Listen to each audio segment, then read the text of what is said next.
Hello to all my friends out there. Well, I just bought this painting today, and it's quite an original. If I was going to hazard a guess as to where this came from, I'd say I used to take classes at the junior college, and they used to be very, very artistic. And this reminds me of something like what I would see. Now, on close inspection, this looks like a big snake. And then this looks like a big snake right here, if you can see it. So this is like something a kid would draw. And it is very interesting because this looks like a body, a pregnant woman, if you think about it. And this is like the sun and a portal and a little spaceship.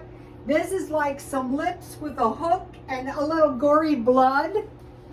So I thought it was quite the work of art. And you know, you can look at it, you can interpret it any way you want to. It's very, very creative. So I bought this today for $5.99 because it's home decor on a budget. And I put my living room on the thumbnail so you can see it. And then I bought this, it's like a shell, and I paid $39 for it, but it actually looks pretty nice in my living room. And then I moved my lamp over to the other side of the room, so it worked out pretty good and I like it. So that is how I was busting my no spend day. So I hope everyone is doing okay. So what I do is when I go to the swap meet, I lay the art out and, you know, I sell it. And it sells pretty good. Last time, you know, when I started the home decor, I don't know if this is the old one. Neither one lights very good. I sold home decor, if you buy it cheap used, is easy to sell. You remember my, I had Paris, I had cartoon type stuff. So I wanted to go to more ocean type stuff. So this kind of worked out. So what I like to do once in a while is I like to put my stuff on my YouTube because I'm getting ready to go to the swap meet. I think I'm going to be able, I think it's safe enough now. I think I'm going to be able to go back to work, so that's good because then I don't have to walk around in circles. So I'll show you a little bit of my stuff. If you've been following me, you have seen this lovely art. This is Harry, October 1968 by Edward Kindness. I was going to sell this. My son wants to keep it. This is a pretty good painting, actually. This is the Hotel Del in San Diego. Somebody painted this, and I bought it for a few dollars. It doesn't look really good in my house, though. I like this. It adds water, you know, feng shui. So I have this in my kitchen. On the other side of the kitchen, my curtains are this color. And I just happen to really like this. A pretty famous artist painted this, but I lost the thing. This is a local artist. It's a pretty decent painting. And then I sell this kind of stuff. I had an offer on this, but I couldn't find it. And I went to sell it, and I thought the glass was cracked. Maybe it is. I don't know. So if you see this kind of vintage stuff in the swap meet, in the thrift stores, those are pretty easy to sell. So I bought this, the painting, and then I bought this Paleo cookbook. And this was $3.99, which is more than I like to pay. But this was originally a, I think this book was $39. So I thought, why don't you do a search, and somebody has one listed for sale for $1.74. So there's a concept in real estate is no prudent man would pay more. So when you have somebody selling something for $1.74, that makes your item pretty much worthless. So I bought this just because I wanted to have it, and it's cheaper than buying a new one. But let me give you these. If you have, I'm going to be eating some of the stockpile down, so if you have these, if you can find good recipes, so let me give you this one, in case any of you want to try it out. The paleo recipes are easy because there's only a few things you can eat: meat, vegetables, very little fruit, water. And then there's a good no carb, quick and easy salmon cake. So this is a good thing to get.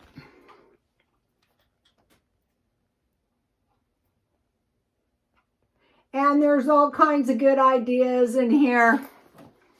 So how I got started on the paleo is I wanted to get a haircut, and this lady and I struck up a conversation, and she looked so young, and she said, I'm on the paleo.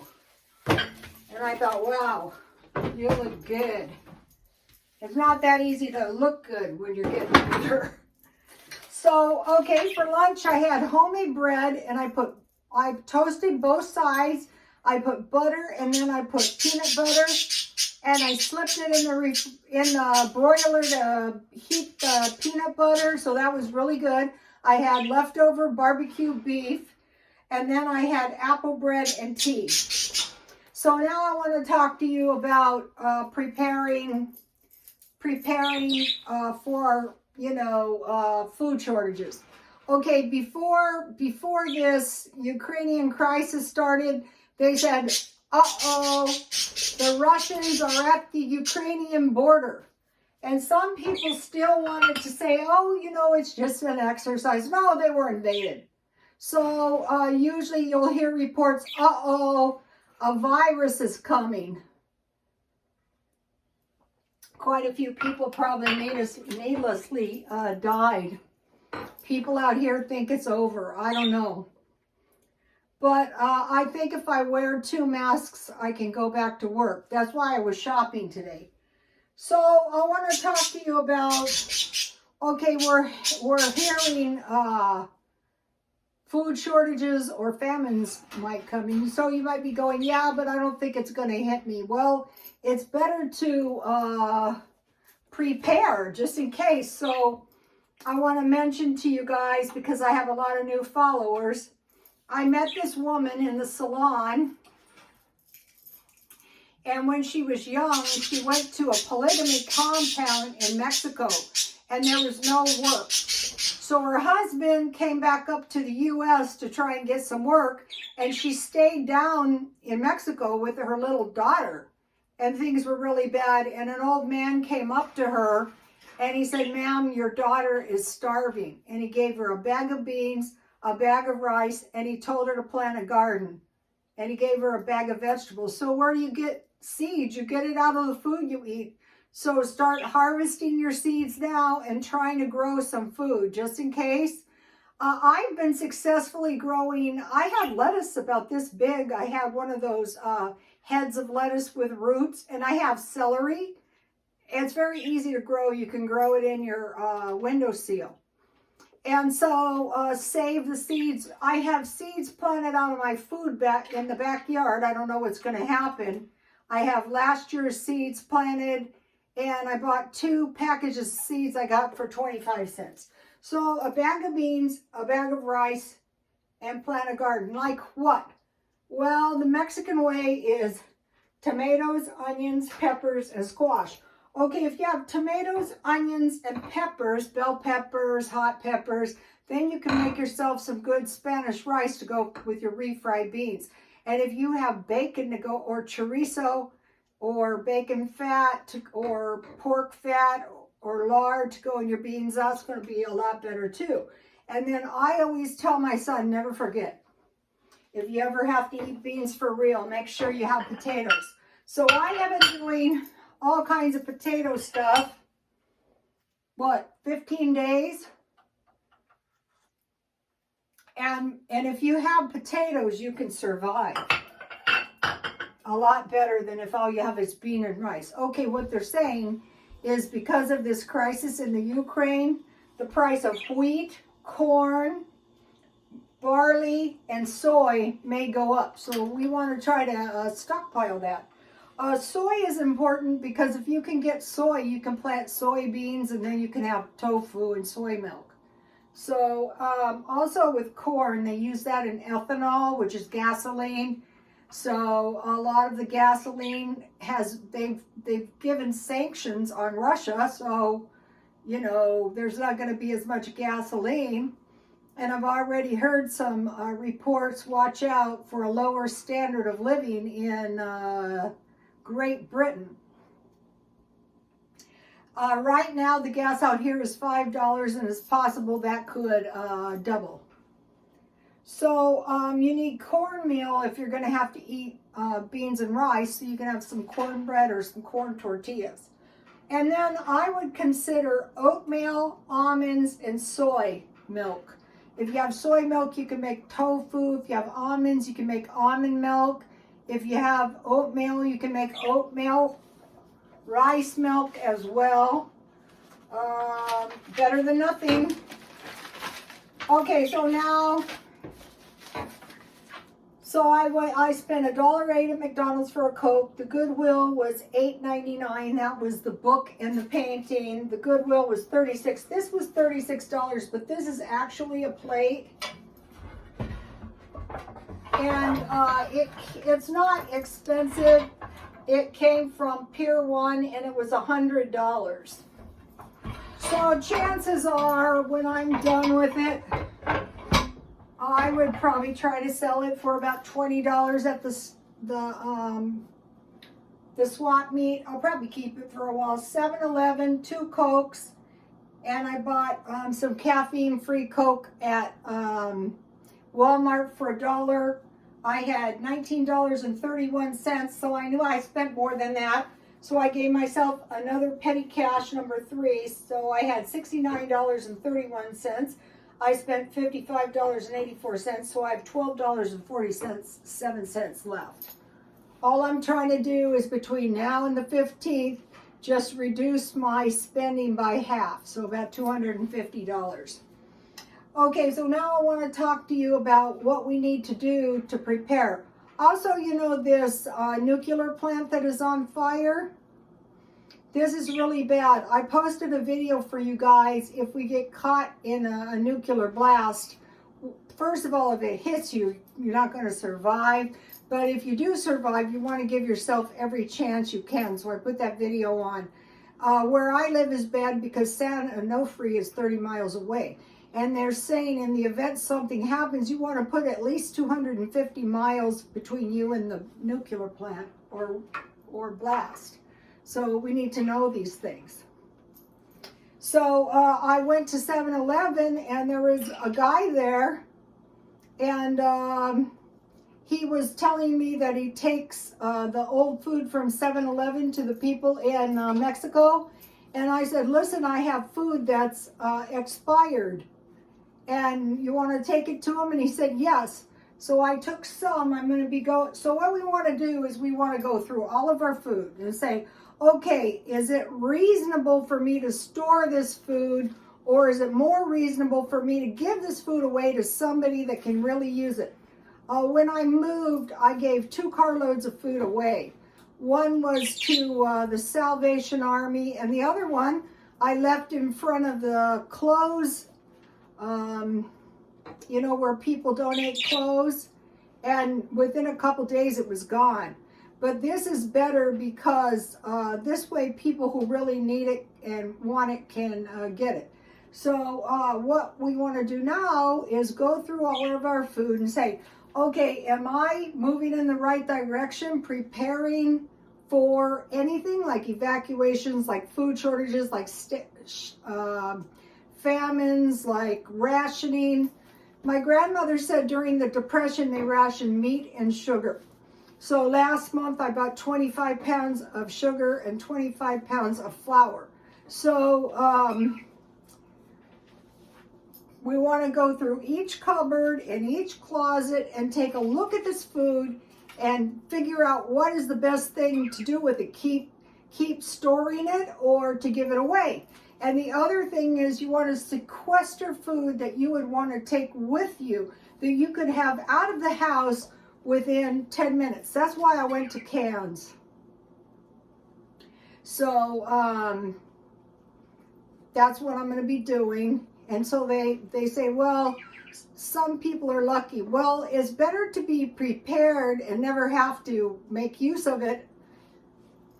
If all the food I had was, I never made use for it and I just donated it, that would be fine with me, because if something happens, then I can load my car, hopefully, and leave with it.